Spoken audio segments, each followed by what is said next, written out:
MP के रहने वाले जवान यदि शहीद होते हैं तो मोहन सरकार देगी 1 करोड़ रुपए। मध्य प्रदेश की मोहन यादव सरकार ने शहीद होने वाले जवानों के परिजनों को सहारा देने के लिए एक बड़ा निर्णय लिया है। इसके अनुसार शहीद होने वाले जवान के परिवार को मध्य प्रदेश सरकार 1 करोड़ रुपए की राशि देगी, लेकिन 50% राशि पत्नी को और शेष 50% राशि माता पिता को दी जाएगी, ताकि जवान की शहादत के बाद किसी तरह के विवाद की स्थिति निर्मित न हो और पत्नी व माता पिता दोनों का संरक्षण बराबर से हो सके। यूपी के बाद एमपी में भी खाने पीने की दुकानों पर नेम प्लेट लगाने की मांग। जी हां, यूपी में योगी सरकार के आदेश के बाद अब मध्य प्रदेश में दुकानों पर दुकानदारों के नाम का बोर्ड लगाने को लेकर सियासत तेज हो गई है। इसको लेकर इंदौर बीजेपी विधायक रमेश मेंदोला ने सीएम मोहन यादव को एक पत्र लिखा है, जिसके जरिए उन्होंने मांग की है कि एमपी में भी दुकानदारों को आदेश दिया जाए कि वह अपने नाम को बोर्ड पर लिखें, जिससे हर छोटे बड़े व्यापारी, कारोबारी और दुकानदार को अपना नाम बताने में गौरव महसूस कर सके। इसलिए राज्य शासन को हर स्थायी और चलित दुकान के सामने दुकानदार का नाम लिखना अनिवार्य करना चाहिए। एमपी के इस मंदिर से हनुमान जी को ही उड़ा ले गए चोर। मध्य प्रदेश में चोर इस कदर बेखौफ हो चुके हैं कि उन्हें अब पुलिस के साथ ही भगवान का भी डर नहीं है। ऐसा इसलिए क्योंकि बैतूल में एक ऐसी ही घटना सामने आई है। दरअसल यहाँ चोर एक मंदिर से हनुमान जी की मूर्ति ही चुरा ले गए हैं। चोरी हुई हनुमान जी की मूर्ति पीतल की है और उसका वजह करीब 11 किलो बताया गया है। वही मंदिर से हनुमान जी की मूर्ति चोरी होने से लोगों में खासा आक्रोश है। साथ ही पुलिस ने मौके का निरीक्षण करने के बाद जल्द ही चोरों को पकड़ने की बात कही है। एमपी कांग्रेस के बड़े नेता की हवेली पर चलेगा बुलडोजर। एमपी कांग्रेस के वरिष्ठ नेता और पूर्व नेता प्रतिपक्ष डॉक्टर गोविंद सिंह की हवेली टूट सकती है। जी हां, भिंड के लहार में स्थित इस हवेली की नपाई फिर शुरू हो गई है। राजस्व विभाग के अधिकारी और कर्मचारी पुलिस बल के साथ मौके पर पहुंचे और नपाई के काम में लग गए। दरअसल डॉक्टर गोविंद सिंह पर सरकारी जमीन पर अतिक्रमण करने का आरोप है। स्थानीय रहवासियों का कहना है कि सार्वजनिक रास्ते पर कब्जा कर हवेली बनाई गई है, जबकि डॉक्टर गोविंद सिंह और उनके परिजन इसे पुश्तैनी जमीन बता रहे हैं। अब देखना होगा कि सरकार इस पर क्या एक्शन लेती है।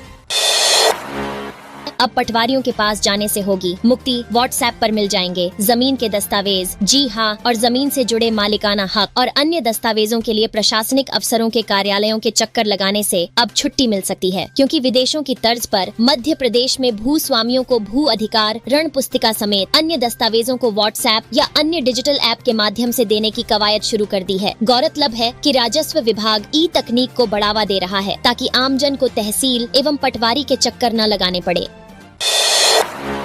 स्कूल परिसर में आकाशीय बिजली गिरने से 9वीं की छात्रा की गई जान। देवरीकला में शुक्रवार को ग्राम इंशसकपुर गंजन में आकाशीय बिजली की चपेट में आने से एक स्कूली छात्रा की मौके पर मौत हो गई। घटना उस समय हुई जब छात्रा अन्य बच्चों के साथ स्कूल परिसर से बाहर निकल रही थी। इसी दौरान बादलों की तेज चमक के साथ आकाशीय बिजली ने छात्रा की जान ले ली। वहीं स्कूल के अन्य बच्चे पूरी तरह सुरक्षित है। ग्रामीणों के मुताबिक आकाशीय बिजली की तीव्रता इतनी अधिक थी कि स्कूल के बाहर घटना स्थल सड़क पर गड्ढे हो गए। वहीं चपेट में आई छात्रा के सिर के बाल झुलस गए, जिससे उसकी मौत हो गई। इसके बाद गांव के लोग दहशत में हैं।